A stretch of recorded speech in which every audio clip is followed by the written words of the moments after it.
Alors, Ghislain, qu'avons-nous au menu ce soir? Le menu de ce soir va être, c'est une bonne appellation, le menu du soir va être déjà dans un premier chapitre de pouvoir regarder comment justement ce diamant peut être vu à travers le temps, voir que c'est une histoire passionnante, fabuleuse. Puis ensuite, un deuxième temps pour étudier la forme, la couleur, et pour parler justement de simulation, pour tenter de restituer un certain nombre de choses et répondre à des questions. Et oui, parce que le diamant a disparu, donc il faut bien essayer d'avoir des méthodologies pour essayer de le revisualiser. D'un point de vue de sa réalité tangible, comment était-il serti ? Quels étaient les symboles derrière, les significations? C'est ça qu'on abordera dans un troisième chapitre, assez conséquent et assez important, puisqu'il a appartenu notamment au roi Louis XIV, que vous avez sur la gauche. Puis, dans les deux derniers chapitres, on parlera de nouvelles répliques et d'une autre vitrine, donc des réalités contemporaines, des études sur ce diamant. Exactement, Ghislain. Bon, c'est un bon menu pour ce soir. Assez copieux, mais on aime bien servir des choses non seulement consistantes, mais aussi avec des nouveautés. Alors, commençons cette histoire. Alors, Ghislain, oui, expliquez-nous, parce qu'il y a beaucoup de choses à dire déjà sur ce diamant, et en faisant référence justement à une conversation précédente que nous avions eue avec, il y a peut-être 2 ou 3 semaines, avec Cécile Lugan de l'école des Arts Joailliers aussi, qui est une grande spécialiste d'un certain Jean-Baptiste Tavernier. En effet, peut-être que vous avez suivi, si vous ne l'avez pas suivi, pas de panique. Jean-Baptiste Tavernier était un grand voyageur, un grand négociant en objets de luxe, en pierres précieuses et en diamants en particulier du XVIIe siècle. Ce personnage haut en couleur, comme vous pouvez le voir sur cette image, a notamment réalisé 6 grands voyages qui ont été décrits et bien présentés dans une série d'ouvrages, justement, qu'il a publiés, de façon à raconter un petit peu l'ensemble de cette aventure absolument sans aucune commune mesure. Et ce qui est intéressant, c'est qu'à l'intérieur de ces voyages, on a pu identifier un document que vous avez vu s'afficher à l'écran, ce document en grand qui représente 20 des plus beaux diamants que ce personnage a vendus à Louis XIV. Mais il en a vendu plus de 20, on est d'accord 1086 pour être précis, mais très peu de ces diamants sont rentrés dans les joyaux de la couronne. C'était forcément les plus beaux, dont les 2 premiers qu'on a ici sur la gravure. Mais aujourd'hui, on va parler du tout premier. En effet, celui qui est en haut à gauche de la gravure, qui est le grand diamant bleu de Tavernier, que vous voyez ici. Vous pouvez peut-être lire dans le détail, il y a 3 facettes, si j'ose dire, 3 visions. Le dessus, l'épaisseur, avec l'ancien français, l'orthographe, le dessous. Et on peut d'ailleurs identifier 112 3/10 carats avec QU. Donc c'est un vieux caratage qui correspondrait à quoi aujourd'hui? Ah oui, ce sont des carats anciens de Paris. Alors on est... c'est toujours un peu difficile de convertir cela en carats modernes, métriques, mais c'est à peu près aux alentours de 115,4 carats actuels, c'est-à-dire en grammes, plus de 23 grammes. Mais je pense que ce qui est quand même toujours plus frappant de dire, c'est qu'en fin de compte, ce diamant a été acheté pour l'équivalent de 150 kilos d'or. Ce qui est colossal en termes d'acquisition, d'un point de vue du budget, mais ce qui est aussi fabuleux en termes de réalité du diamant, puisqu'il n'y a aucun autre diamant bleu de ce type dans l'histoire qui a une telle importance, une telle histoire, et c'est ce qu'on va découvrir. Alors, il fait 3 cm de hauteur. Par exemple, le dessus, pour vous donner une idée, c'est 3 cm. Donc voilà, 150 kg d'or équivaut à ça en diamant bleu, c'est pour vous dire. Hein, c'est juste prodigieux. Portable. En termes de taille. Tout à fait. D'ailleurs, d'ailleurs, la réalité, c'est qu'aurait pu en faire Louis XIV. Et c'est là qu'il y a une première inconnue, j'ai envie de dire. Le roi Soleil l'acquiert, ça fait partie des documents qu'il ramène sur la planche de Tavernier. Il est précisé le 6 décembre 1668, donc l'acquisition en est faite. Le roi Soleil va ainsi en faire l'acquisition et malheureusement, il n'existe pas de représentation du roi qui porterait ce diamant malgré des attestations qui auraient voulu prouver le contraire. Oui, effectivement. Donc, il n'y a aucune iconographie qui montre effectivement le diamant. D'ailleurs, il y a très peu de portraits de rois de France, de toute façon, qui portent les joyaux de la couronne. Il y avait des bonnes raisons derrière tout cela. On ne voulait pas faire trop de publicité sur les richesses potentielles de l'État. Donc, hélas, on n'a aucune représentation. On a quelques descriptions relativement sibyllines qui nous permettent de nous faire une idée. Mais en tout cas, on ne sait pas la forme. En fait, si on se base sur des documents d'époque, on n'a aucune idée de la forme de ce diamant. On sait qu'il est délimité par 7 pans. Alors c'est pour ça qu'on a inscrit un heptagone, mais c'est le minimum qu'on peut avoir en voilà, quelque sorte. Exactement. Puis que c'est un heptagone bleu. De Voilà. toute évidence, encore que, il est décrit violet par ailleurs. Tout à fait, c'est ce qu'on verra tout à l'heure. La question de vocabulaire est extrêmement importante. Mais cette pièce, par choix de Louis XIV, par, j'ai envie de dire presque les tickets de caisse de Colbert, en quelque sorte de l'époque, donc le grand ministre des Finances et surintendant des Arts notamment, la pierre est acquise par le roi Soleil, et on va le voir pour de diverses raisons.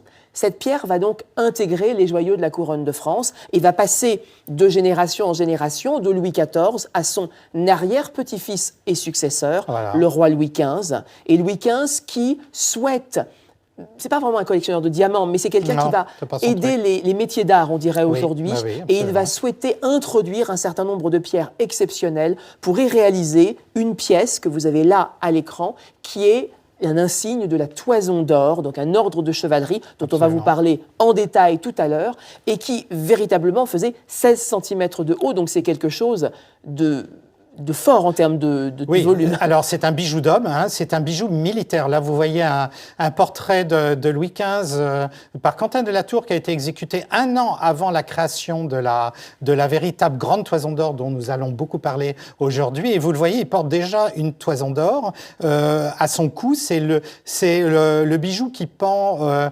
au cordon rouge que vous voyez qui transparaît sur l'armure, parce que c'est un bijou qui a une connotation militaire. On n'aura pas le temps malheureusement de rentrer dans les détails parce qu'on pourrait faire toute une conversation sur l'ordre de la Toison d'Or et notamment ses variants de joaillerie, parce que mais donc c'est un bijou d'homme, un bijou très conséquent, parce que l'année d'après de ce tableau, il va décider de se faire ce bijou dont vous voyez là la seule représentation d'époque qui était connue jusqu'à environ une quinzaine d'années.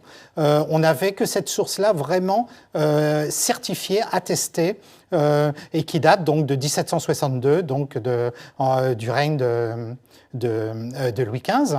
Et les descriptions d'inventaire, aussi sibyllines soient-elles, nous permettent de savoir que le diamant bleu était localisé donc plutôt dans la partie basse, juste au-dessus de la pelisse du bélier de la Toison d'Or, et que effectivement c'était un diamant visiblement ici octogonal. Donc, vous voyez, déjà, ça se complique, parce que tout à l'heure, de l'époque Louis XIV, on nous parlait de 7 pans. Là, on en a 8, donc déjà, ça va plus très bien. Mais on va voir que ça fait partie de l'histoire. Il y a quelques incohérences qui vont nous intéresser et nous intriguer. Oui. Cette pièce va rester dans les collections des joyaux de la couronne, qui notamment étaient conservées depuis Louis XV et Louis XVI, dans ce qu'on appelait le garde-meuble. Ce garde-meuble qui, finalement, va être le témoin visible en face d'un certain nombre d'événements importants. On sait comment a fini Louis XVI, décapité, place de la Concorde. Nous voici place de la Concorde. Mais ici, on choisit cette image pour incarner finalement d'abord l'arrière-plan. Cet arrière-plan, vous avez les grands bâtiments réalisés par Jean-Jacques Gabriel, l'architecte de Louis XV, pour cette place Louis XV, initialement, aujourd'hui place de la Concorde avec l'obélisque. Au centre, il y avait une statue de Louis XV à cheval. Et si vous regardez cette sorte de fronton un peu de temple à la grecque, vous en avez 1, 2 et 3. Celui le plus à droite, c'est la partie du garde-meuble que l'on voit ici. Et en 1792, le garde-meuble est cambriolé. Des voleurs rentrent à l'intérieur, dérobent un certain nombre de pièces. Un certain nombre de pièces vont être retrouvées, malheureusement pas notre Toison d'Or, et les voleurs vont donc être condamnés à mort, à être décapités juste en face du lieu où ils ont commis leurs méfaits. Voilà. Et effectivement, ils vont trouver l'idée tellement bonne que malheureusement, Louis XVI et Marie-Antoinette vont être malheureusement guillotinés sur cette grande place plutôt qu'à côté du carrousel où était la guillotine auparavant. Et donc, pour préciser ce que vient de dire Ghislain, donc l'hôtel du garde-meuble, maintenant c'est l'hôtel de la Marine, et on attend sa réouverture, non seulement sa réouverture post-Covid, mais aussi par le fait que, comme il a été restauré intégralement à l'intérieur par le Centre des monuments nationaux. Donc on s'attend à bientôt pouvoir le visiter, notamment la fameuse salle des bijoux dans laquelle étaient exposés les joyaux de la couronne. Ce diamant, pendant plus d'une vingtaine d'années, va disparaître de façon quasi totale. On ne sait pas ce qu'il en est advenu. Un peu plus de 20 ans plus tard, apparaît quelque part à Londres, dans les collections d'un certain banquier anglais, M. Hope, un diamant qui prendra son nom, le diamant Hope. Voilà. Ce diamant va rester dans les collections de la famille, va être ensuite transmis et revendu à des joailliers, notamment M. Pierre Cartier, qui va...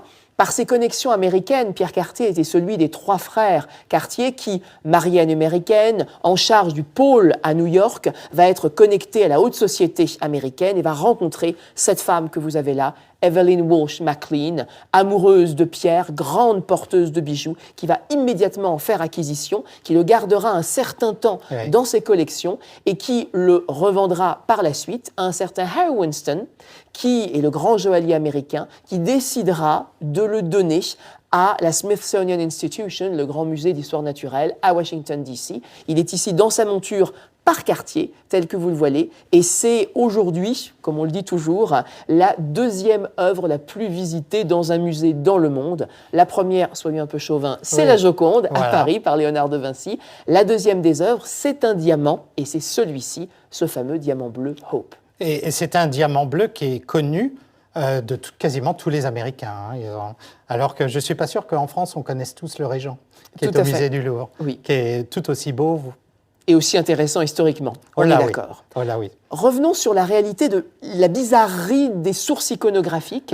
Et c'est là la difficulté, n'est-ce pas, de l'incohérence entre les documents. Et oui, parce que depuis cette histoire que vous avez très bien contée, et notamment à la fin du 19e siècle, un certain Germain Babst, qui était issu d'une grande famille de joailliers parisiens qui ont beaucoup travaillé pour les différentes couronnes de France, qu'elles soient royales ou impériales, enfin surtout royales, publie donc la gravure de cette fameuse insigne de l'ordre de la Toison d'Or de Louis XV dans un ouvrage en 1889 en disant qu'il a été dessiné d'après un moulage en plomb qui aurait été conservé donc, dans sa famille.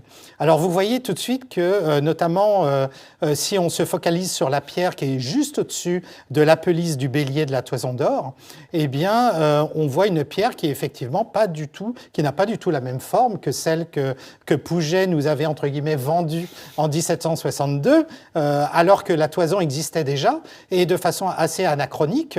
Germain Babst, c'est sur la base d'un dessin de Hirtz, presque un siècle après le vol et la disparition du bijou, nous publie, nous informe de tous ces détails, non seulement l'avers, mais aussi le revers de ce bijou, avec, vous voyez, énormément de détails sur le facettage, notamment du grand diamant bleu qu'on voit pour la première fois avec vraiment des détails.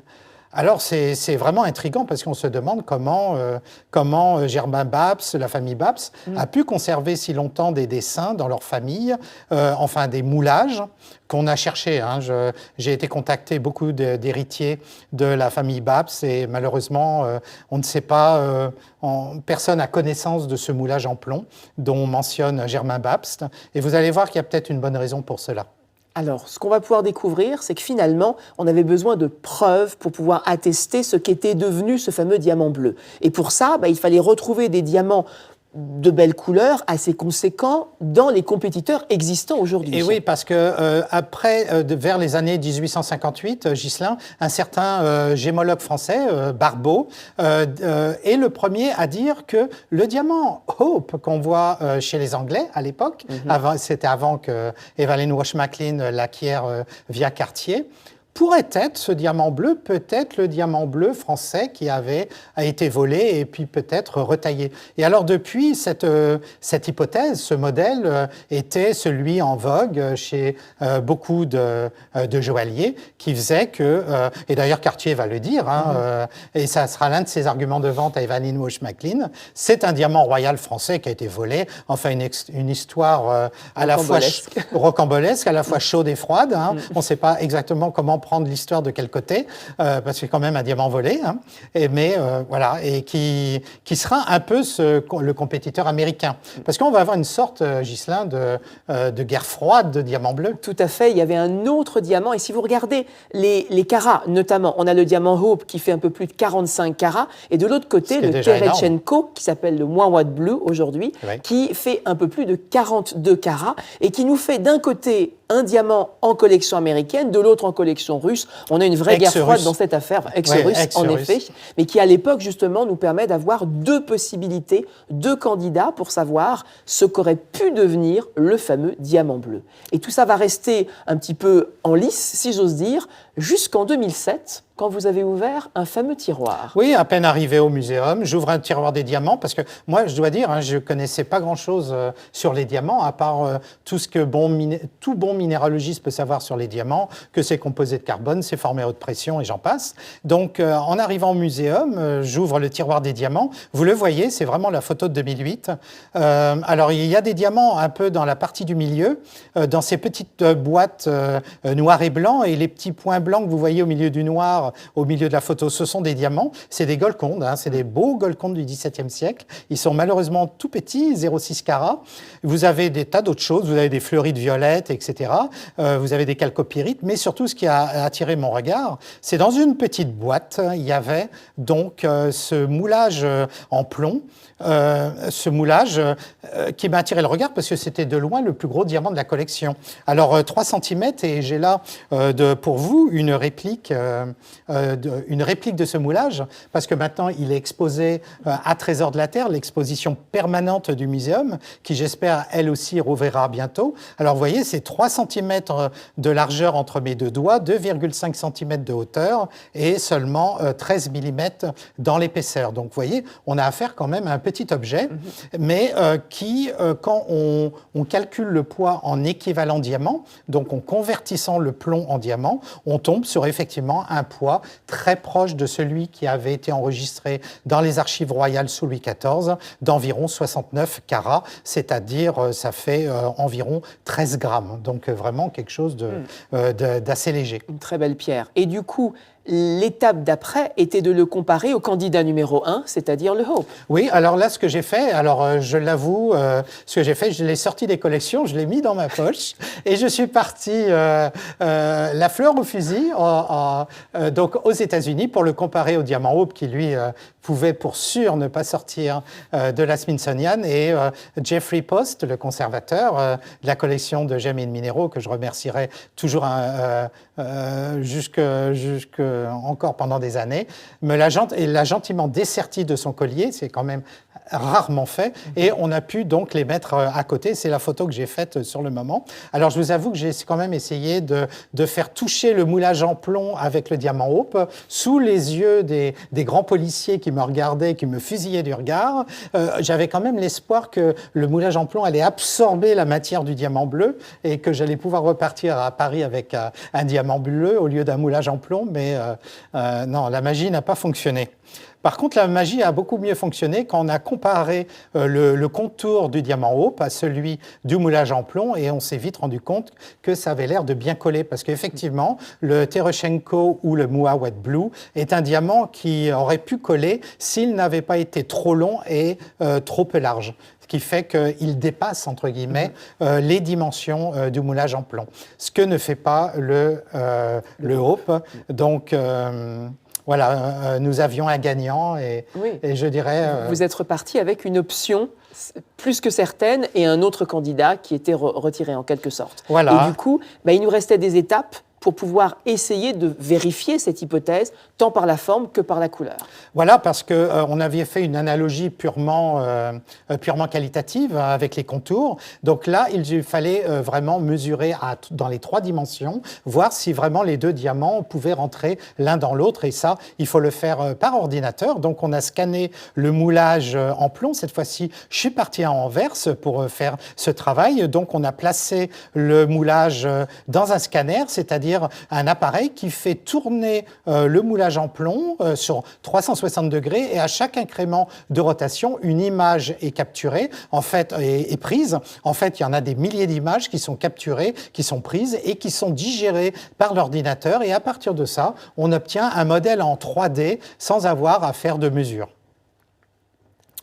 Et on a fait pas exactement la même opération pour le diamant Hope, mais une opération similaire qui nous ont permis de les comparer virtuellement, c'est-à-dire sur ordinateur, de façon purement numérique, les deux objets. Et on voit bien qu'effectivement, non seulement sur le dessus, en comparant les contours, le diamant Hope s'inscrit bien dans le périmètre du diamant bleu français, mais sur les vues de côté, les deux vues de côté, on voit bien qu'effectivement, il y a aussi une bonne adéquation. Donc, s'il y avait encore besoin de confirmation, nous l'avons ici, que ce modèle dont Barbault parlait en 1858 était maintenant prouvé définitivement. Et on peut voir d'ailleurs où, de 69 à 45 carats, les éléments ont disparu finalement, oui, et pourquoi on a une forme qui est complètement différente. Voilà, le but des voleurs, Ghislain, c'était de changer la forme du diamant, de passer un diamant de forme triangulaire à un diamant de forme ovale. Et vous voyez même que l'épaisseur n'est pas rigoureusement la même. Donc, ils ont modifié toutes les dimensions du diamant français, tout en conservant un maximum de poids, c'est-à-dire un maximum de carats. Une bonne dissimulation, en quelque sorte. Les gens ont mis 70 ans pour réaliser l'affiliation et presque 200 ans pour la démontrer. Oui. Après avoir compris justement tout ce travail sur la taille, sur les facettes, maintenant on va étudier la couleur. Et vous en parliez tout à l'heure, dans les documents d'archives, et que ce soit les factures faites au joaillier Jean Pitan, que ce soit les documents des inventaires de la couronne, on retrouve différentes appellations. Parmi lesquelles... Jean Pitan, juste pour dire, c'était le garde des pierreries de la couronne, Ghislain. Donc c'était lui qui gardait il avait une autorité de conservateur petit peu de la collection. Oui. Et si vous regardez ce qu'il écrit, vous verrez, il est indiqué diamant violet. Et c'est là la complexité des archives, c'est-à-dire que les documents que l'on a nous montrent en fonction des dates à la fois diamant violet, à la fois diamant bleu. Et ce n'est pas une période violet, une période bleue, c'est un mélange dans les dates qui nous fait nous poser la question, est-ce qu'il y avait vraiment un diamant violet dans les collections ? Ou est-ce qu'on parle du même ? Voilà, et vous voyez qu'entre 1668 et 1669, le diamant est quelquefois violet, quelquefois bleu. Donc effectivement, on avait aussi un mystère du côté de la couleur. Et effectivement, on sait que quand on a un diamant qui a une structure quasi parfaite, une grande pureté, le diamant dans ce cas-là est incolore. Mais lorsque le diamant, lors de sa croissance géologique dans les entrailles de la Terre, à entre 150 et plus de 700 km de profondeur, il incorpore des impuretés, des inclusions, des défauts ou un petit mélange un peu de tout ça. Eh bien, il peut adopter toute une diversité de couleurs qui va du blanc laiteux, ce qui n'est pas l'incolore, du blanc laiteux jusqu'au noir, comme vous pouvez voir là sur la diapositive, en passant par toute une série de couleurs, et comme vous le voyez, incluant le violet et le bleu.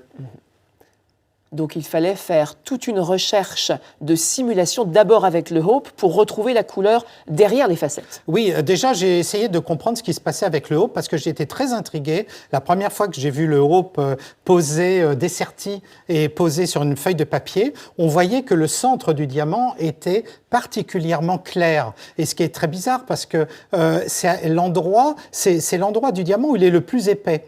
Alors qu'à l'endroit où il est le plus fin, c'est-à-dire sur tout le pourtour, eh bien, il était parfaitement opaque, il ne laissait pas transparaître le fond sur lequel il était posé. Alors ça défie toute logique, parce que ça devrait être exactement le contraire. Plus c'est épais, plus c'est opaque, et plus c'est fin, plus c'est transparent. Eh ben non, le Hope, c'était exactement l'inverse. Alors bien sûr, en tant que physicien, je pense que j'avais trouvé la solution assez rapidement, mais comme j'étais le seul à avoir vu, j'ai attendu de faire des calculs pour démontrer et de publier ces résultats. Alors effectivement, j'ai fait une simulation donc du diamant Hope, et vous voyez bien sur la simulation théorique du diamant Hope qu'au centre, il y a une facette puisque le diamant se termine en pointe et qu'il y a une toute petite facette qui est à l'arrière du diamant et qu'on voit très bien le fond qui est ici quadrillé lorsque l'on pose le diamant dessus. On le voit presque comme à travers une vitre, en fait, en quelque sorte.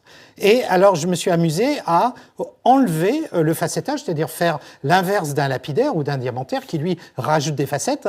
Avec l'ordinateur, on peut faire des tas de choses, c'est vraiment formidable. Donc, j'ai enlevé les facettes du brillantage du diamant Hope et c'est ce que vous avez sur la partie droite. Alors, j'espère que sur votre écran, chez vous, c'est pas trop foncé, parce qu'en réalité, c'est vraiment un bleu très clair.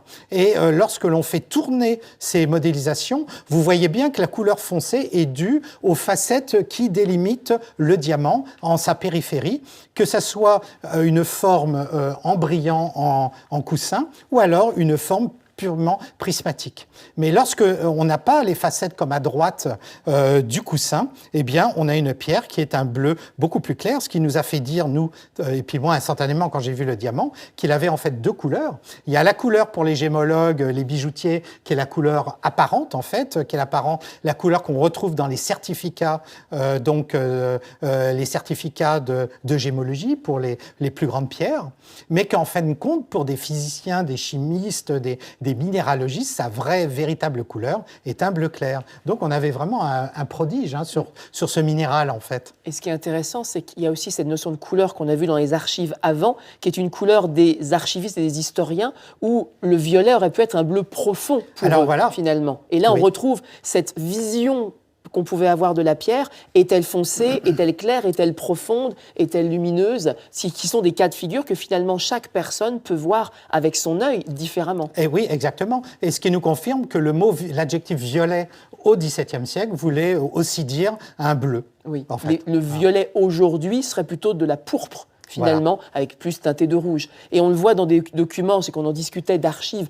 que ce soit Pitan d'un côté ou Tavernier, ils ne voyaient pas les mêmes couleurs, sans daltonisme, mais juste en appellation et en manière de considérer les couleurs. C'est que, oui, les définitions de couleurs n'étaient pas aussi précises et normées comme elles le sont de nos jours. Alors, ça peut nous paraître assez bizarre, mais voilà, à l'époque, bleu, violet, c'était à peu près la même chose. Alors maintenant qu'on a retrouvé pour le Hope, comment est-ce qu'on peut faire pour passer du moulage à une simulation, une modélisation où on retrouverait cette même couleur?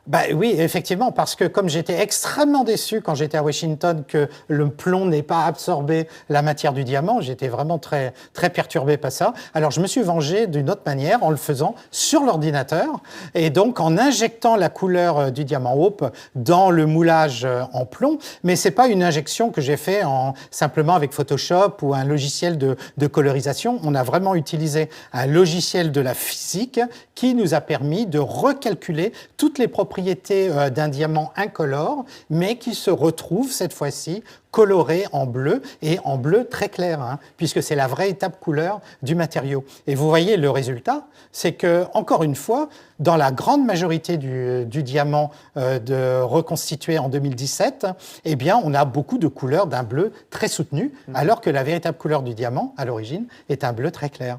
Donc le facetage a permis de créer quelque chose qui est vraiment un chef-d'œuvre de diamantaire. Oui, alors il y a plein de choses effectivement qu'on peut dire à ce sujet-là. C'est que effectivement, moi je m'attendais à trouver un diamant peut-être un peu plus clair, mais vous voyez que c'est pas partout le cas.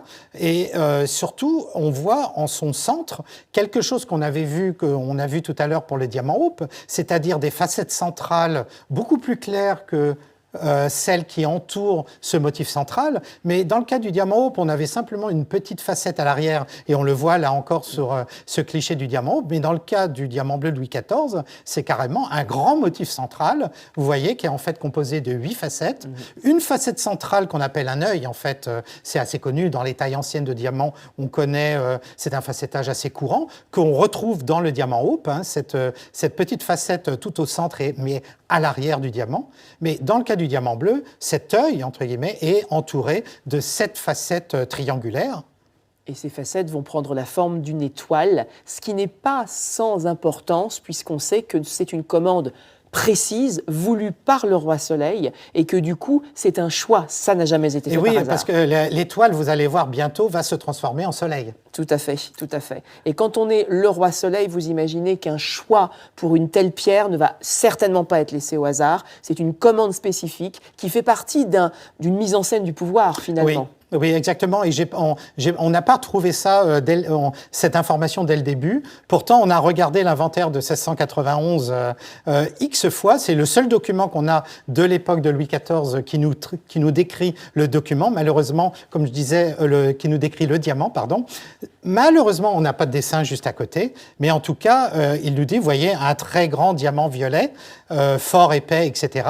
Donc, dans cette description, Ghislain, tout en bas, que lisons-nous? Il y a une mention on voit le détail d'un certiclos en or. Et donc ça nous indique que le diamant était serti de façon fermée, justement, avec une monture en or jaune. Voilà, et lui-même posé sur un bâton. Vous voyez, émaillé. C'est l'avant-dernière phrase. Oui, dans un bâton d'or émaillé par derrière, estimé 400 000 livres. Alors 400 000 livres, c'est une quantité, c'est plus de 250 kilos d'or de l'époque. C'est pour vous dire, Alors, je vous propose de voir une coupe de la chose. Alors, l'observateur qui regarde donc le joyau est plutôt sur la partie gauche. Et donc là, on voit le diamant bleu en coupe. Donc, il est pris dans cette sorte de certiclos, Ghislain, et puis qui est émaillé à l'arrière. On pourra y revenir. C'est une ruse, c'est une illusion d'optique de l'époque. Et puis c'est un processus décoratif qu'on aimait particulièrement pour décorer de façon originale l'arrière et donner une forme aussi Ça se voyait décorative. beaucoup dans les boîtes à portraits, dont celle que le Louvre a acquise récemment. Et ça aussi servait à masquer l'or pour qu'on n'ait pas du tout l'impression qu'il y ait, en tout cas vu de l'arrière, de la présence d'or. Alors le bâton, on ne sait pas exactement où il était posé. Était-il posé à l'arrière, c'est-à-dire perpendiculaire à la pierre, ou était-il posé plus à la verticale, un peu comme un peigne ou quelque chose dans ce genre-là? On ne sait pas, et on a les deux configurations possibles. Nous, au muséum, on a certaines pierres qui sont montées du XVIIIe siècle, qui sont plutôt dans cette configuration-là. La tige permettant donc, un peu comme un bâton de glace, vous voyez, de manipuler l'objet sans forcément le tâcher avec ses doigts.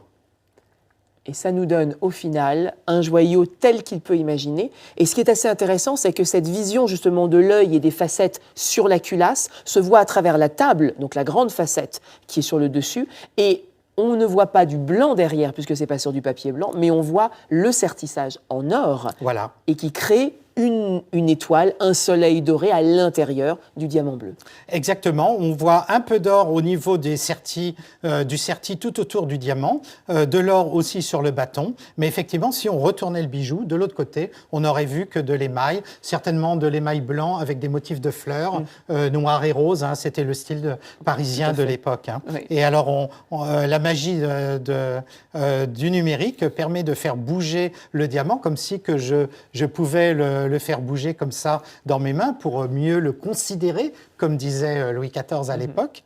Et on voit quelque chose d'extraordinaire, Ghislain. On voit justement que le mouvement du diamant et le jeu de la lumière est important et qu'on va se retrouver avec la facette centrale, l'œil qui va toujours être la vision sur cet or, donc cette image du soleil, et tout autour, les 7 rayons en quelque sorte du soleil vont se retrouver parfois dans l'ombre, parfois dans la lumière. 7, ce sont les 7 jours de la semaine. 7, c'est un chiffre solaire, c'est un chiffre d'Apollon qui tirait le char du soleil. Donc c'est toute une symbolique de roi soleil que l'on retrouve là, qui va naturellement, comme le roi pourrait offrir ses privilèges aux courtisans, finalement le soleil va dispenser sa lumière ou la retirer. Oui, c'est tout à fait le thème du ballet de fleurs de 1669. Vous en aviez parlé dans une conversation récemment, où effectivement, on retrouve tout ce vocabulaire du roi qui dispense ses bienfaits à travers le soleil qui réchauffe la nature au printemps. C'est tout le thème.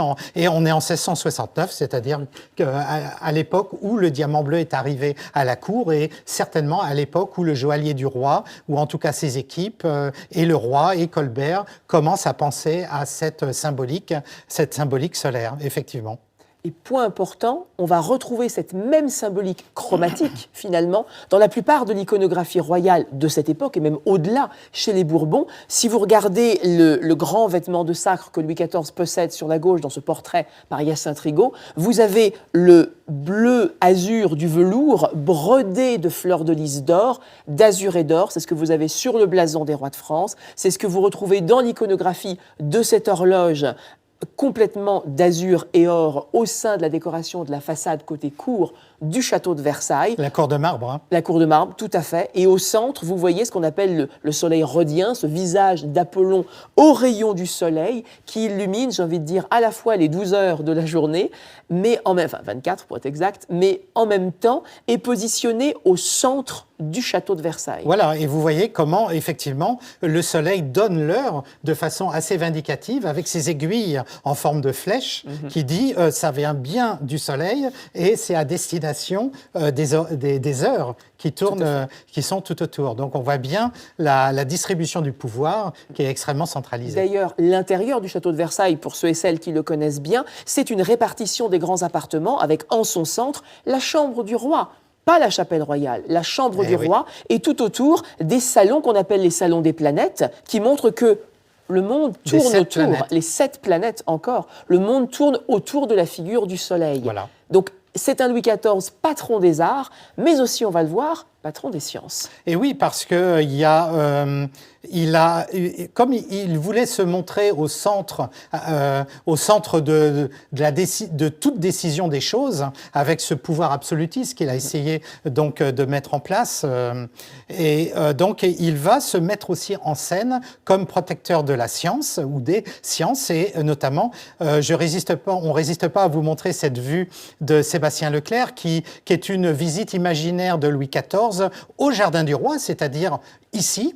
Il semblerait qu'il ne soit jamais venu, mais bon, on ne sait jamais. Peut-être qu'il est. J'ai envie d'espérer Gardons le rêve. Oui, qu'il est quand même venu, et qu'il était pas loin d'ici à un moment donné. Alors le bâtiment n'est plus le même. Le bâtiment a été reconstruit depuis, et on voit à l'arrière-plan, on voit déjà le roi qui donc visite donc le cabinet du roi, comme on appelait l'ancêtre du muséum avant 1793, et effectivement dans la gravure, on voit des squelettes d'animaux, des sphères armilières, on voit toute une série des objets scientifiques, de la chimie, etc. Donc, c'est le patron de la science, des sciences, qui là visite un établissement scientifique, et à travers les 2 grandes fenêtres, on voit donc le jardin du roi, qui est en fin de compte le jardin royal des plantes médicinales, ce qu'on appelle maintenant le jardin des plantes, qui est juste à côté, ici.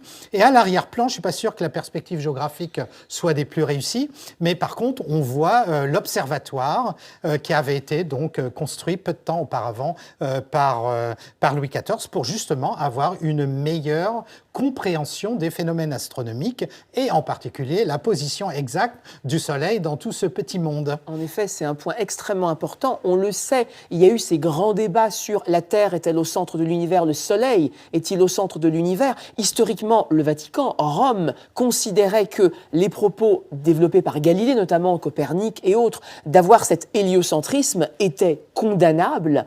Or, on se retrouve avec un Louis XIV, monarque absolu, roi très chrétien, qui devrait respecter la filiation, bien sûr, du Vatican, mais qui, d'un autre côté, d'un point de vue mise en scène du pouvoir, serait bien arrangé d'avoir le soleil en plein centre, et donc va choisir un modèle qu'il va approuver en 1666, et qui est l'année, d'ailleurs, précise de la mort de sa mère, très pieuse, donc peut-être qu'il y avait un choix par rapport à ça, de montrer que finalement, ce qu'il emportait, sa protection des sciences, l'arrangeait aussi, parce que le modèle le mettait, lui, en valeur, en tant que soleil. Absolument. Et vous voyez, le monde de Descartes et ce livre qui va être autorisé donc avec le privilège du roi en 1666, que même du vivant de Descartes, Descartes dit qu'il il n'avait pas osé le publier de son vivant. Juste, il pensait publier la première version dans les années 1634, mais la condamnation de Galilée lui a dit « Je ne publierai pas ce livre » et il sera publié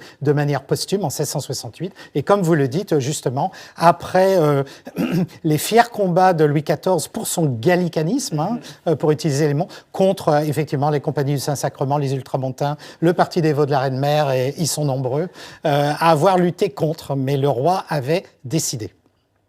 À partir de là, on a toute la symbolique, justement, pour le comprendre. Mais finalement, on va se poser la question de la matérialité, d'essayer de reconstituer, justement, à travers une réplique, ce que fut le diamant bleu de Louis XIV. Oui, effectivement, là, on a vu, je dirais, la casquette scientifique, mais au muséum, on a la casquette non seulement scientifique, mais aussi muséale. C'est-à-dire qu'on fait des recherches, mais on voudrait aussi montrer des objets. Alors, c'est pas facile, puisque malheureusement, le diamant a disparu, donc on s'est lancé dans une campagne de restitution la plus fidèle possible de ce diamant bleu.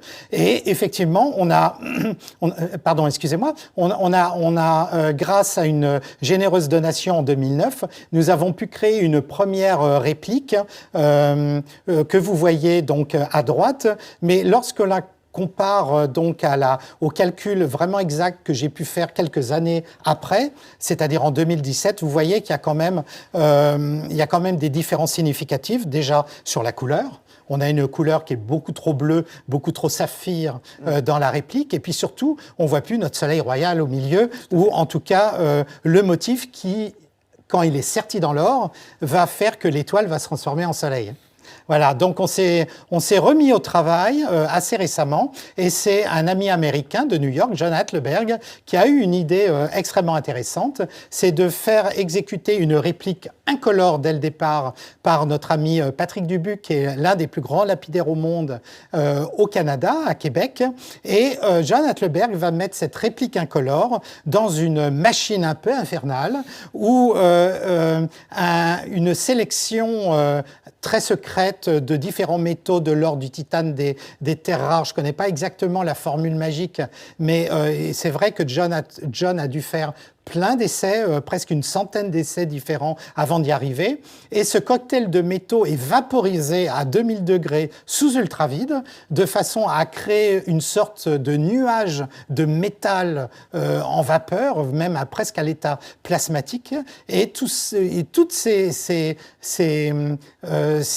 petits éléments atomiques, quasiment, vont précipiter et se condenser sur la surface de la réplique sous forme de ce qu'on appelle des nanoparticules. Alors, le nom nanoparticules fait un peu peur, mais là, dans ce cas-là, elles sont parfaitement bien collées, entre guillemets. Dès qu'elles tombent sur la réplique, elles adhèrent quasiment immédiatement. Et donc, quand on fait sublimer ces métaux, eh bien, à un moment donné, quand on a le bon mélange, dans les bonnes proportions, on peut avoir une couleur bleue qui est extrêmement proche de la simulation théorique.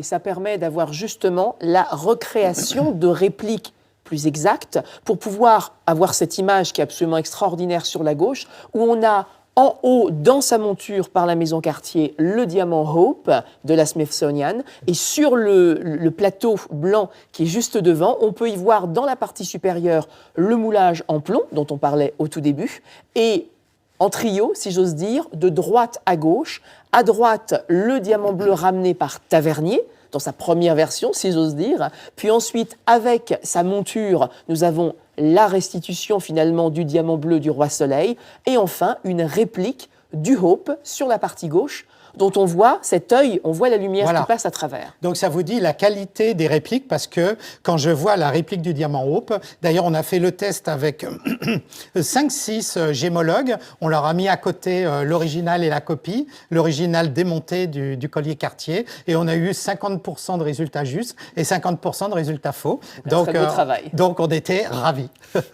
Vous avez pu voir qu'il y a eu de belles publications qui ont été réalisées, y compris, j'aime beaucoup celui que vous avez du New York Times qui dit The World's Most Glamorous Quarantine Project, donc l'un des projets, le projet le plus glamour au monde durant la période de la quarantaine, et qui, de 2020, nous montre que c'est un projet qui a fait les gros titres, si j'ose dire. Qui a fait les gros titres, surtout aux États-Unis. Un peu moins en France, hélas, mais bon, on va essayer de compenser ce soir.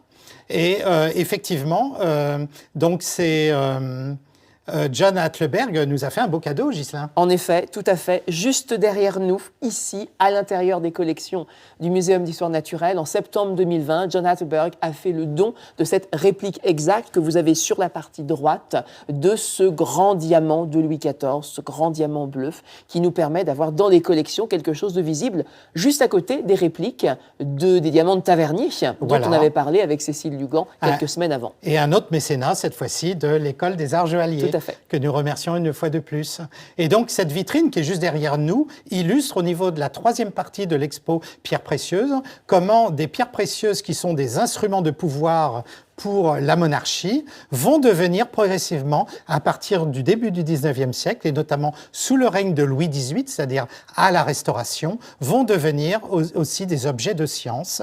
Et derrière moi, vous avez la véritable, ce sont des vraies pierres cette fois-ci, les vraies pierres de la collection royale, donc de Louis XVIII, de la collection personnelle de Louis XVIII, où cette fois-ci, les pierres précieuses ne sont plus montées sur des couronnes et des sceptres et j'en passe, mais ils sont montés sur des petits socles en bois, avec des petites étiquettes qui décrivent à la manière des scientifiques ces objets, parce que à la manière de Louis XIV qui avait serti le diamant bleu sur une tige pour mieux l'observer, et parce que Louis XIV n'a jamais porté le diamant bleu sur lui ou sur une quelconque couronne, c'était vraiment un objet pour la curiosité, pour regarder cette illusion d'optique. Eh bien Louis XVIII va continuer dans cette initiative qui avait démarré à l'époque de Louis XIV, mais qui n'avait pas eu de lendemain, parce qu'au XVIIIe siècle, sous Louis XV, Louis XVI, les diamants sont faits pour les joyaux de la couronne et pour l'apparat et la parade, mais avec Louis XVIII, on obtient ces gemmes de science et qui seront aussi confortées par une très belle donation qu'il y a eu au muséum, mais on n'aura pas trop le temps d'en parler. C'est des pierres précieuses qui ont été données par le grand banquier américain Henry Philip Hope, dont nous avons parlé juste auparavant. C'est le même de celui du diamant bleu, c'est le même, et peut-être avait-il quelque chose à se reprocher, je ne sais pas, mais en tout cas, il a fait une donation de ces 10 pierres que vous avez derrière nous. Ce qui est intéressant, c'est que dans un type de vitrine comme celle-là, on a le XVIIe siècle de Louis XIV, on a du XIXe à une époque beaucoup plus récente, l'étude justement, et entre les deux, on revient sur ce que vous disiez, le XVIIIe siècle, quand les pièces ont été serties. Revenons justement sur notre histoire de l'insigne de la Toison d'Or. Et oui, parce qu'on n'a toujours pas compris l'énigme qu'on vous annonçait dès le départ. Mais qu'est-ce qui se passe avec ces toisons d'or? Donc on a cette représentation de Pouget, on a celle de Babs, enfin, vous voyez.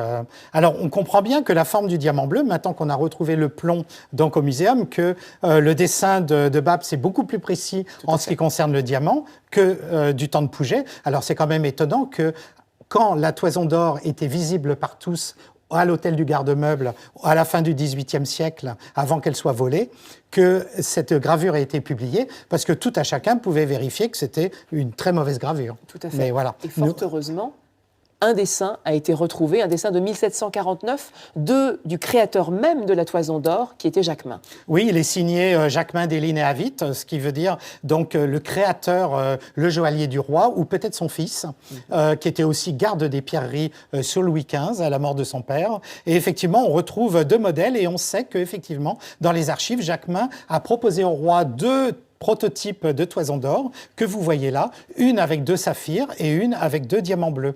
Alors en fait, ça nous permet de bien comprendre que, en fin de compte, le modèle publié par Pouget était en fin de compte un prototype d'une Toison d'Or avec 2 saphirs, mais qui n'a jamais été réalisé parce que Louis XV a préféré le modèle que vous voyez complètement à droite, qui est le modèle avec les 2 diamants. Alors effectivement, on voit qu'on se rapproche pas mal du dessin de Babs, mais si on regarde bien, il y a encore des grosses différences. En effet, il y a un certain nombre d'éléments qui ne sont pas cohérents et en fait, on peut prendre des morceaux de chaque pour essayer de reconstituer. Par exemple, la partie haute, ici chez Babs, ressemble au projet avec les saphirs qui a été rejeté, l'option 2 que Jacquemin avait suggérée.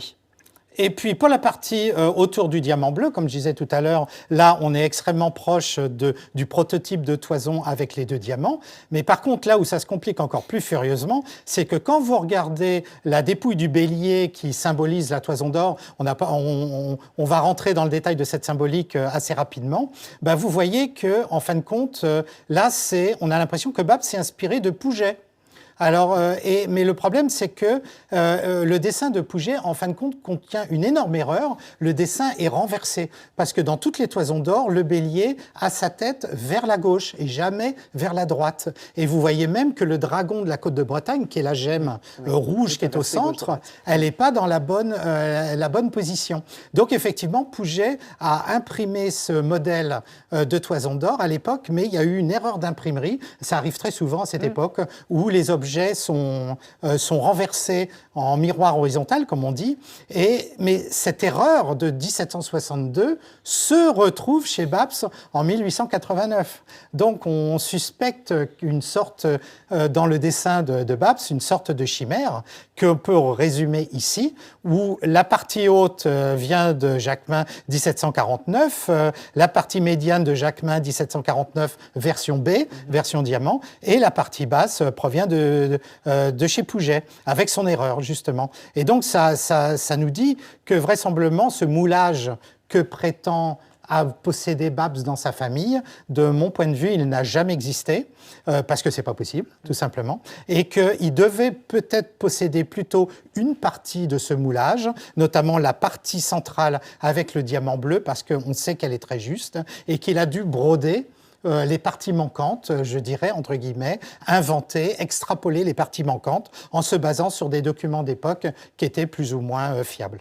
Donc maintenant qu'on a un dessin précis et qu'on sait de quoi il s'agit, ce projet avec les diamants qu'a choisi Louis XV, on se rend compte que c'est un chef-d'œuvre de joaillerie composé de chefs-d'œuvre des collections des diamants de la couronne. Oui, c'est un peu j'aime bien le dire comme ça parce que je crois que ça le mérite. C'est tout à fait. Un objet. Au centre, par exemple, nous avons une pierre qui existe encore, qui est un spinel, qui s'appelle Côte de Bretagne, qui est dans les collections aujourd'hui du musée du Louvre, qui est entré dans les collections royales depuis les débuts des joailliers de la couronne de France, en 1530, et qui a été retaillé sur demande de Louis XV pour devenir cette créature dragon que l'on a dans la partie centrale, et qui va souffler le feu, qui, dans la partie basse, est mis en scène par ce superbe diamant bleu dont on vous a parlé, et dans la partie supérieure, en plus des 69 carats de diamant en bas, il y a un autre diamant qui est à peu près 33 carats, et qui est un diamant bleu plus clair, lui aussi des collections, ce qui fait quand même, on a 3 pierres absolument exceptionnelles, qui sont complétées d'autres pierres tout autour, des plus petites pierres qu'on va pouvoir retrouver, qu'on va mettre en valeur, les grandes pierres comme le diamant étant asserties ouverts de façon à laisser apparent la pièce, des pavages de diamants pour faire la queue du serpent, des diamants peints au revers en rouge pour faire les flammes. J'ai envie de dire, on a une pièce qui est un véritable chef-d'œuvre de l'histoire de la joaillerie. Ah oui, c'est totalement inédit à cette époque-là. Les pavages de centaines de diamants, on en compte plus de 450. Et à l'époque, pour faire des micro-sertis pour autant de petits diamants, c'était vraiment une révolution parce que sous l'époque Louis XIV, les entre guillemets pavages les plus extensifs de diamants, c'est une petite centaine au grand maximum. Et là, on passe vraiment à l'échelle au-dessus. Il y en a plus de 450. Et vous avez ces sertis ouverts à griffes, effectivement. Vous avez en fait tout un ensemble. Vous avez aussi ces brillants de 4 carats qui entourent le diamant bleu, qui ont une symbolique bien particulière. On n'aura pas le temps de rentrer dans les détails. On a aussi 3 topazes d'Orient qui sont en fait des saphirs jaunes d'une quinzaine de carats qui ont aussi une symbolique propre, qui est assez particulière. Et surtout, si on se fie au dessin de Babs qui montre le revers de cette toison, mais en excluant la partie supérieure et la partie inférieure sur lequel je ne suis pas sûr de vraiment croire, mais en se focalisant sur la partie autour du diamant bleu, qui nous semble beaucoup plus correcte, on se rend compte que même le revers était de très belle qualité, avec notamment ces brillants de 4 carats en certiclos, avec un travail très fin, très bien finalisé au revers, et une belle finalisation aussi bien à l'avers qu'au revers. C'est l'un des nombreux signes qui attestent de ce que certains pensent, dont moi, que nous avons là à l'un des tout premiers bijoux, sinon le bijou fondateur de la grande tradition parisienne de la haute joaillerie qui va surtout se développer au XIXe siècle. Et à partir du XVIIIe siècle, qui est un des grands moments justement de la joaillerie parisienne, on peut voir qu'on a une pièce extrêmement forte, extrêmement importante, mais aussi extrêmement symbolique, avec 2 parties, une partie supérieure et également tout en bas qui serait grecque, antique, et une partie plus médiévale, plus bourguignonne. Oui, parce que voilà, les toisons d'or, c'est un petit peu compliqué. Là, Jacquemin, il s'est surpassé au niveau gémologique, mais aussi au niveau symbolique, parce que c'est bien la première fois qu'un insigne de chevalerie de la toison d'or va inclure à la fois la mythologie grecque de la toison d'or et effectivement le mythe plus, je dirais, plus légitimiste de la Toison d'Or. Après, c'est le XVIIIe siècle, c'est tous les savoirs qui se retrouvent, j'ai envie de dire, ce qui est fascinant. La redécouverte de l'Antiquité, notamment avec Pompéi. Pompéi, Herculanum, au milieu du XVIIIe. Voilà. Et notamment, ce mythe de la Toison d'Or, qui est celui de ce bélier, Chrysomalos, qui est raconté, grand bélier, fils de Poséidon, dont la pelisse était faite d'or, et qui va, à la suite de nombreuses aventures, se sacrifier en hommage à un autre grand dieu qui est Zeus. Sa pelisse va devenir un objet sacré qui va être notamment mise sous protection sur un arbre d'or aux pommes d'or par un terrible dragon qui s'appelait l'Adon. J'ai envie de dire, la pelisse, on la retrouve dans la partie basse, justement, de cette horde de la Toison d'Or, c'est un signe. Voilà. Et le dragon, c'est le Spinel que l'on a vu, qui est le protecteur, qui fera partie d'une autre légende, qui est celle de Jason et les Argonautes. Ah, mais là, c'est une autre histoire. Et c'est même assez étonnant, parce qu'effectivement, Jason et les Argonautes vont voler la toison. Et malheureusement, Jacquemin ne l'avait pas prévu. C'est ce qui va, effectivement, arriver, hélas. Donc, c'était peut-être pas une très bonne idée. Donc là, on voit l'Adon qui est lové dans son arbre, dans son pommier d'or, effectivement, et qui veille jalousement qui a cette mission de garder la toison, mais malheureusement, il va succomber au charme de Circé, qui va...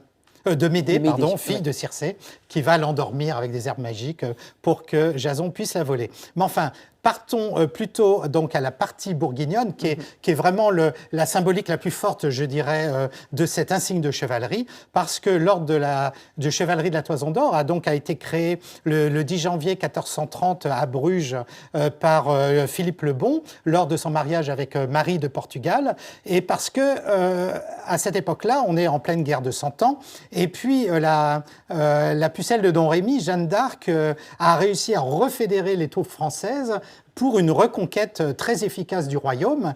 Et la Lorraine n'est pas loin du duché de Bourgogne, qui était un État indépendant à cette époque. Et donc, le grand-duc de Bourgogne, Philippe le Bon, qui revendiquait aussi le trône de France, avait peur que certains de ses chevaliers puissent passer au camp adverse, notamment avec le degré de conviction que pouvait avoir Jeanne d'Arc, la question se posait. Alors, pour essayer de sceller les alliances de ces chevaliers, de ces nobles chevaliers autour de lui. Donc, il crée cet ordre de la Toison d'Or et les membres doivent jurer devant Dieu une fidélité absolue au duc. Et ce qui va se passer, c'est qu'après moult péripéties, on va, tout comme Ghislain, je vais être assez rapide, finalement, Louis XV sera nommé chevalier de la Toison d'Or en 1747. Et donc, vous voyez que le roi va vêtir non seulement les habits militaires, mais aussi l'ordre de la Toison d'Or. C'est vraiment un ordre militaire, c'est un ordre de chevalerie qui dit au monde de l'époque, et notamment à l'endroit de l'Autriche et de l'Angleterre, c'est moi le plus riche parce que j'ai 2 diamants bleus, c'est moi le plus puissant parce que j'ai cette symbolique de la Toison d'Or, en plus de l'ordre du Saint-Esprit, bien français, qui avait été créé sous Henri III. Donc il y a vraiment une symbolique très forte de cet ordre de chevalerie dans lequel, effectivement, Philippe le Bon a mis toute une symbolique et notamment le besoin d'avoir une pierre bleue en son centre. Et effectivement, jusqu'à présent, beaucoup de nobles utilisaient de l'émail bleu. Ceux qui avaient un peu plus d'argent mettaient un saphir, mais Louis XV met le niveau très haut. Il met le plus gros diamant bleu qu'on ait jamais connu à ce jour dans sa toison. Et ceci va donc attirer des convoitises. Et on sait qu'au moment de la Révolution, souvenez-vous, 1792, le grand vol du garde-meuble, eh bien finalement, passant par une fenêtre, les voleurs vont voler tout ce qu'ils peuvent et ils ne vont pas garder intactes les pièces. Et l'insigne de la Toison d'Or va être démantelé. Les pièces vont être vendues séparément. On sait que le Spinel sera retrouvé un peu plus tard, à part, et retournera en France, où il est maintenant, comme je le disais tout à l'heure, au musée du Louvre, sous sa forme de dragon léonin, comme on le retrouve juste là. Et vous connaissez l'histoire, toutes ces pierres démantelées disparaissent, mais il reste un rêve de l'historien, un rêve du musée, de reconstituer tout ça. Voilà, donc c'est comme on a essayé de reconstituer le diamant bleu, ben, l'étape d'après, c'était de reconstituer la toison. Hein, voilà. Donc sur le papier, c'était relativement plus facile à faire. Après que nous avons décidé étudier tous les documents que vous avez vus précédemment et résolu toutes ces incohérences sur l'iconographie, on a pu choisir le modèle définitif et donc un gouaché a été exécuté par Pascal Monnier pour le compte d'Herbert Horowitz, que nous saluons ce soir, je suis sûr qu'il nous regarde. Et après, donc les artistes qui ont travaillé pour Herbert, notamment à Genève, ont travaillé très longtemps pour retrouver les gestes anciens, les tailles anciennes, de façon à recréer cet insigne qui, effectivement, quand on le voit là, maintenant, il nous stupéfait parce qu'on n'est pas vraiment habitué à voir un bijou aussi polychromique, aussi impressionnant, parce qu'il fait 16 cm de haut. Et puis, c'est surtout qu'on a oublié toute la symbolique qui est derrière, mais qui, à l'époque, avait une importance juste extraordinaire. Et c'est ainsi que cette pièce est présentée aujourd'hui, juste en face de nous, dans les collections de l'exposition. Et vous voyez, elle est dans une vitrine qui illustre justement cette avant-garde joaillière à partir du XVIIIe siècle. À partir même du XVIIe siècle, où justement le Jardin des Plantes a été un lieu, de par ses collections d'objets et de plantes exotiques, où beaucoup d'artistes, alors on signale beaucoup les brodeurs, les ferronniers et les ébénistes, sont venus s'inspirer notamment de la flore pour enrichir leur dessin d'artiste, mais bien sûr aussi les joailliers via notamment les bijoux de Giardinetti, petits jardins, qui seront très inspirés du Jardin des Plantes.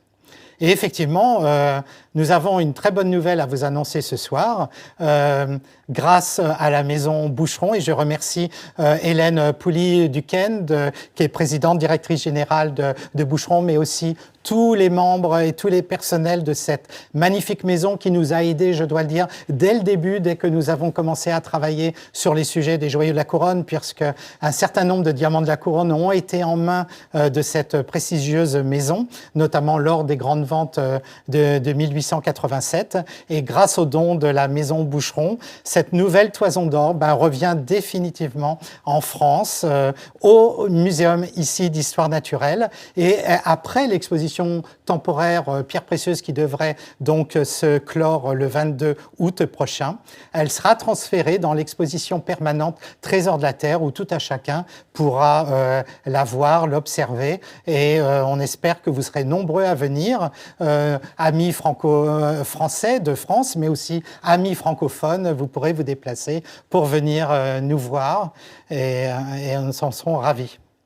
Pour en savoir plus, il y a un audio-guide qui existe et qui, rassurez-vous, existe de façon virtuelle via justement l'indication que vous avez ici. Il est disponible sur smartphone, pas sur ordinateur, en 3 langues, avec une sélection d'une vingtaine de pièces iconiques qui sont visibles justement depuis cette exposition et qui peuvent nous permettre de découvrir justement les pièces phares de cette exposition dans l'attente de la découvrir ou de la redécouvrir très bientôt. Voilà. Exactement.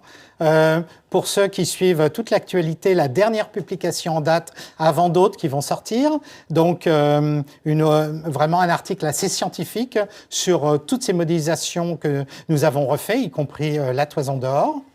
Et puis, les 3 livres de l'exposition. Tout à fait. Juste ici, il est juste devant moi, justement, en 3 langues, qui vous permet d'avoir un regard complet, justement, sur ce qu'il y a dans l'exposition. Absolument. Disponible dans toutes les bonnes librairies, comme on dit, selon la formule consacrée. Nous arrivons ainsi à la fin de notre série, une série de 4 conférences, conversations qui ont été données déjà. C'est déjà fini. C'est déjà fini. Oh, il y en aura d'autres, François, rassurez-vous. Quoi qu'il en soit, dans le cadre de cette exposition, on avait ces 4 thèmes. Peut-être que vous avez suivi les 4. Merci si ça a été le cas de votre fidélité. Sinon, sachez que ces 4 thématiques sont visibles sur les YouTube de l'école et du Muséum national d'histoire naturelle, de façon à les revoir en français ou en anglais, sans le moindre souci. La prochaine thématique sera un joli complément à ce qu'on a pu parler depuis Tavernier, depuis aujourd'hui le Diamant Bleu, puisque nous aurons Léonard et Paul, nos collègues professeurs de l'école, qui vous parleront de l'histoire des joyaux de la couronne de France. J'ai hâte d'écouter. Beau sujet, justement, pour continuer cette thématique. Si vous l'avez apprécié, ce sera la première semaine de mai, si vous voulez tout savoir, et très vite de nouveaux sujets en ligne sur le site de l'école. Maintenant, c'est votre moment. Si vous avez des questions, peut-être vous avez déjà frénétiquement écrit de nombreuses questions, Inesita, qui est avec nous dans le chat, va les envoyer déjà. Oh là là. Alors, on a beaucoup de questions, on a beaucoup de travail. On va les regarder. Allons-y, François. On en a 30. Bon, on va devoir faire une sélection, je crois. Sachez que toutes les questions auxquelles on ne peut pas répondre, nous pourrons y répondre via les réseaux sociaux de l'école. Donc ne vous en faites pas, vous aurez réponse à votre question, quoi qu'il en soit. Alors, une première question pour le cristallographe. Donc, bonsoir. Pourquoi les pierres d'un même système, donc sous-entendu cristallin, par exemple le système cubique, cristallisent dans des formes différentes, par exemple cubique, dodécaédrique, etc. Bon, c'est à la fois simple et compliqué. C'est que effectivement, quand les atomes s'arrangent entre eux de manière cubique à l'échelle donc atomique tout au départ, il y a après des agencements d'atomes qui sont plus stables que d'autres et ils ne sont pas forcément suivant les agencements d'origine. Par exemple, suivant les facettes du cube à l'origine, il y a certains cas où c'est plutôt des facettes intermédiaires, notamment qui vont remplacer les coins. Et c'est ainsi qu'on va pouvoir passer du cube vers, par exemple, une forme qu'on appelle l'octaèdre. Donc c'est au fur et à mesure de la croissance du cristal que sa forme risque de changer en fonction de de la composition chimique, des conditions de pression et de température.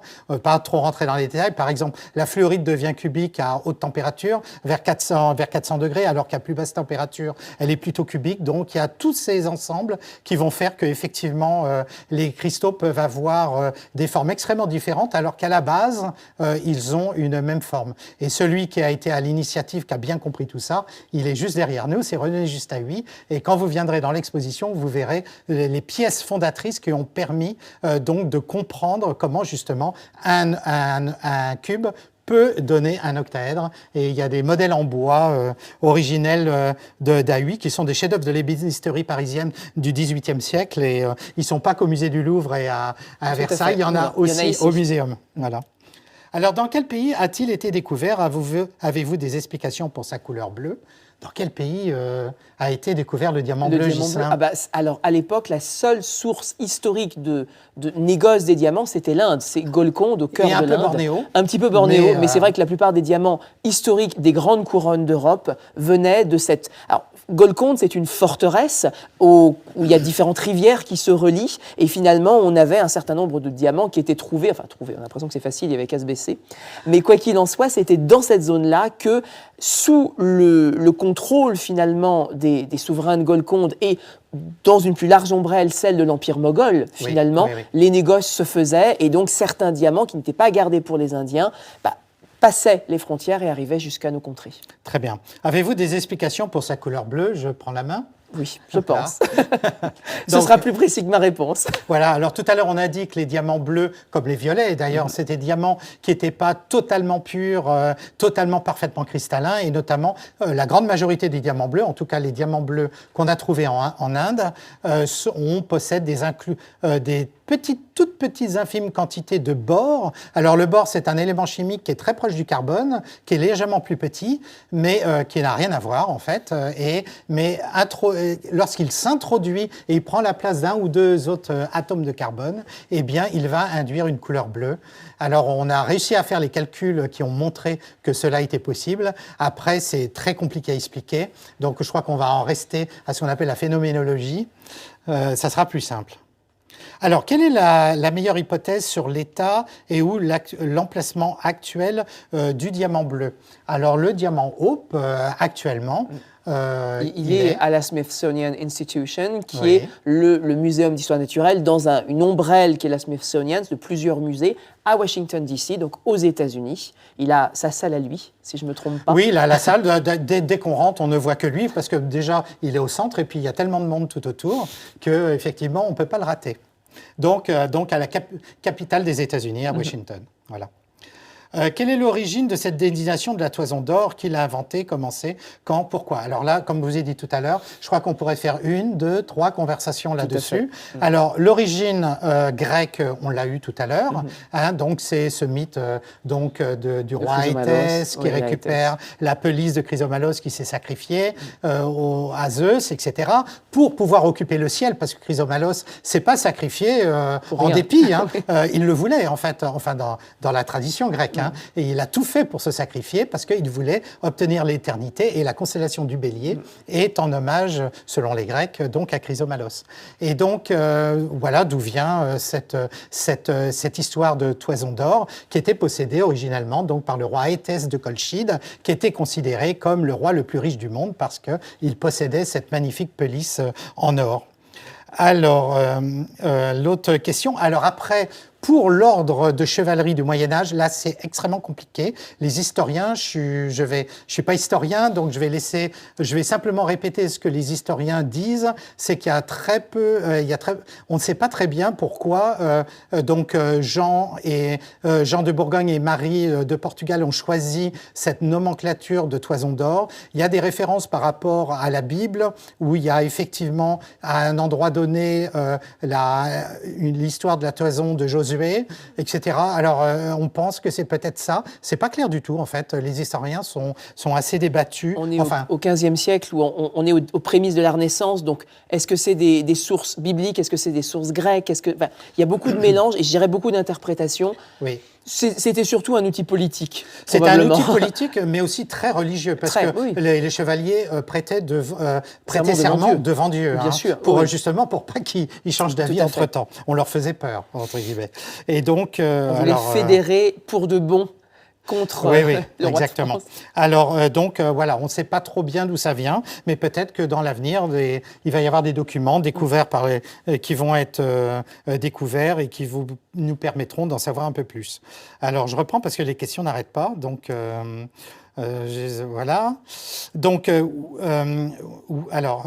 la question c'est oui, mais ils perdent beaucoup de carats, ces voleurs du diamant bleu de France. Alors, on n'appelle pas ça le diamant bleu de France. Je sais qu'on voit ça partout. C'est du franglish, c'est French blue qui est traduit en français diamant bleu ou le bleu de France. Alors ça m'horripile, voilà, parce que le vrai nom c'est le diamant bleu, le grand diamant violet de Sa Majesté. C'est vraiment le titre. Mais comme Louis XIV n'existe plus de nos jours, l'appellation est un peu ambiguë, et puis comme violet veut dire bleu, donc il faut vraiment l'appeler le grand diamant bleu de Louis XIV. Alors donc, je reprends la question. Je crois qu'on va pas y arriver parce qu'il y a tellement de questions que là, je n'y arrive plus. Alors oui, ils ont perdu beaucoup de carats. Si, bien sûr, vous avez raison, mais ils voulaient pas être reconnus par la police parce que après le vol du garde-meuble, notamment, une des premières choses que la police française a fait, c'est d'aller à Londres pour aller chercher les pierres. Ils se sont doutés qu'effectivement, ils allaient se retrouver de l'autre côté du Channel, etc. Il me semble d'ailleurs que le Spinel Côte de Bretagne a été retrouvé en Angleterre. Après. Alors, les premiers indices ont été redécouverts en Angleterre, mais en fin de compte, il était en attente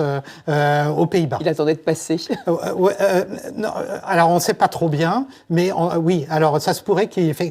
C'est pas très clair. Les derniers documents qu'on a retrouvés dans les archives de Louis XVIII, par rapport à ce Lancry de la Loyelle qui a ramené la toison d'or à Louis XVIII avant qu'à sa mort, il la lègue au Trésor national, il est vraiment pas très clair. Il a plusieurs versions. Donc, je ne sais pas trop s'il l'a ramené avec lui de Londres, comme il le dit en 1796, ou si plutôt elle avait été expédiée donc à Amsterdam. Et ça, c'est sa deuxième version en 1828. Donc, c'est pas très clair. Alors, je reprends les questions. Donc, c'est un peu compliqué. Donc, où sont les petits restes qui ont été utilisés? Ils sont dans je sais pas, soit dans la Seine, si c'est un lapidaire français qui l'a retaillé, soit dans la Tamise, ou peut-être à mi-chemin. Mais de toute façon, c'est de la poudre. De toute façon, on s'est rendu compte. On a calculé le volume intermédiaire, le volume gâché par la retaille, et ça ressemblait plus à une... vous savez, quand vous pelez une orange, c'est un peu une sorte de fine épaisseur. Donc, on ne pouvait rien retailler dessus. Mais c'est vrai qu'il y a des gémologues américains à la fin du 19e siècle qui ont été persuadés que certains diamants, notamment le Pyrrhic Blue de Brunswick, étaient des diamants issus de la retaille du diamant bleu. Mais ce n'est pas possible. Alors... Mais vous êtes très prolixe, vous êtes très en forme ce soir. Donc, je remonte parce que j'en ai tellement. Quelles autres questions? Évidemment, on a même envoyé, tellement il y en a. Alors, quelle est l'origine du diamant bleu? Donc, c'est Tavernier, en Inde. Alors, l'origine géologique, peut-être, vous vouliez dire? Effectivement, c'est des diamants qui se sont formés dans les très grandes profondeurs, et on pense maintenant que ces grands diamants de très grande pureté sont même formés aux très grandes profondeurs, plutôt vers 600-700 km de profondeur. profondeur et qui ont été remontés par volcanisme. Et dans le cas de l'Inde, c'est un volcanisme qui a eu lieu il y a 1 milliard d'années, donc à l'époque où l'Inde ne ressemblait pas du tout à l'Inde. Et donc, avec la dérive des continents, eh bien, ces gisements ont été remontés vers la surface, ont été érodés et les diamants se sont retrouvés dans des graviers parce qu'en Inde, dans les mines, que ce soit Golconde, Rawalkonde ou Soumelpur, les 3 grands districts diamantifères d'Inde, on est à cette époque-là, en tout cas, on était dans des graviers. Donc voilà, vous savez tout sur la géologie du diamant. Que voulez-vous dire par transformer? Je ne comprends pas ce que la personne voulait dire sur l'herbière blanche transformée. Peut-on préciser ou détailler? Alors, je ne sais pas... À quel moment est-ce qu'on avait dit ça? Oui, je ne vois pas trop bien. Par transformer, je vois pas trop bien à quel moment on a dû le dire, parce qu'on a dû le dire, ça c'est sûr, mais je vais y réfléchir et puis on va peut-être y revenir plus tard. Pensez-vous, comme Bernard Morel, qu'aucune autre pierre n'a pu être taillée dans le diamant bleu de la couronne? Alors, le diamant bleu de la couronne, c'est encore un autre mot, et je sais que je l'ai utilisé dans mes premiers articles parce que Bernard Morel l'appelle comme ça, mais c'est pas son vrai nom. Le diamant bleu de la couronne a été inventé dans les années 1966 par un certain Twinings, Lord de Twinings. Donc, c'est encore il faut plus l'utiliser. Voilà. Mais bon, je comprends. En plus du hope, non. Donc, aucune autre pierre n'a pu être taillée. On vient de l'expliquer. Oui, c'est l'histoire. C'est de la poussière. C'est de la poussière. Non, c'est absolument impossible d'avoir d'autres pierres de cette ordre. Donc le hope est bien le diamant bleu. Alors oui et non, c'est-à-dire que le facettage est totalement différent, le poids est totalement différent, mais la matière est la même, c'est-à-dire la matière du diamant hope actuellement, et effectivement provient de la matière du diamant bleu de Louis XIV, du grand diamant bleu de Louis XIV, mais bon, dans lequel il manque les 3 coins. Et il est devenu. Il est devenu. En fait. Donc c'est pas la même chose, hein, c'est 2 objets différents. Donc le hope a-t-il gardé sa forme en étoile et la taille d'origine? Non, justement, les voleurs ont tout fait pour dissimuler, mais c'est caché. Voilà. Le but des voleurs n'était pas de faire un chef-d'œuvre de lapidaire, c'était de réaliser une nouvelle pierre qu'on ne distinguerait pas, justement, et qu'on ne pourrait pas reconnaître. De toute façon, quand malheureusement des voleurs essayent de revendre une pierre, ils savent très bien qu'ils ne pourront pas le revendre au prix du marché. Donc, ils savent qu'ils perdent. Donc, et malheureusement, là, ils ont fait un gros carnage, je dirais, parce que la retaille du diamant hope, je l'ai eu entre les mains. Eh ben, c'est pas joli, je peux vous l'assurer. Je crois qu'on va choisir une toute dernière question. Et après, toutes les autres, on y répondra via les réseaux sociaux. Très bien. Est-ce qu'on peut dater le hope? Ben oui, très bien, 1812. Puisque c'est la première fois qu'il apparaît en 1812. Il a peut-être été taillé quelques années auparavant, mais je pense que c'est vraiment ces années-là. Tout à fait. Merci encore à toutes et à tous pour votre présence. C'était un plaisir. On espère vous avoir pour les prochaines thématiques. Juste avant de nous quitter, un petit film, quelques secondes, qui vous permettra de voir à la fois les œuvres de la maison Van Cleef & Arpels, les bijoux qui sont présents dans cette exposition, à côté des minéraux. Ben oui, je me dois de comparer, de mettre en scène les deux. Et vous avez vraiment ce que j'aime beaucoup, c'est au cœur de l'exposition, vous étiez tous au début, cette vision justement où on passe des minéraux jusqu'aux pièces de la maison et qui mettent justement en scène cette passion des pierres précieuses. Très bien, voilà. Merci encore, à très bientôt. Au revoir. Au revoir. À bientôt.